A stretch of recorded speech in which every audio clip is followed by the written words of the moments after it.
একবার এক চিত্রশিল্পী রাস্তার ধারে বসে ছবি আঁকছিলেন। এক মহিলা সেখানে এসে তাকে অনুরোধ করে তার একটি ছবি এঁকে দেওয়ার জন্য। চিত্রশিল্পী মাত্র 30 সেকেন্ডে একটি অসাধারণ ছবি তৈরি করে দিলেন এবং বললেন, এটির দাম 50,000 টাকা। মহিলাটি চমকে গিয়ে বললেন, মাত্র 30 সেকেন্ডে ছবি আঁকলেন আর এত দাম? চিত্রশিল্পী মুচকে হেসে বললেন, ম্যাডাম, এই 30 সেকেন্ডে নিখুঁতভাবে ছবি আঁকা শিখতে আমার 30 বছর সময় লেগেছে। আসলে আমরা শুধু মানুষের কয়েক সেকেন্ডে সফলতাটুকু দেখি, কিন্তু সেই সফলতার পিছনের ত্যাগ, কষ্ট এবং অন্ধকার রাতগুলো আমাদের চোখ এড়িয়ে যায়।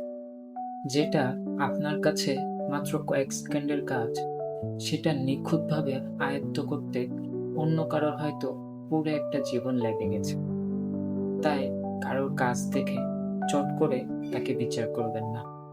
অন্যের অর্জন বা দক্ষতাকে অবহেলা না করে তার পেছনের দীর্ঘ পরিশ্রম আর ত্যাগের সম্মান করতে শিখুন। কারণ একটা দক্ষতা রাতারাতি আসে না, এর পেছনে থাকে বছরের পর বছর সাধনা।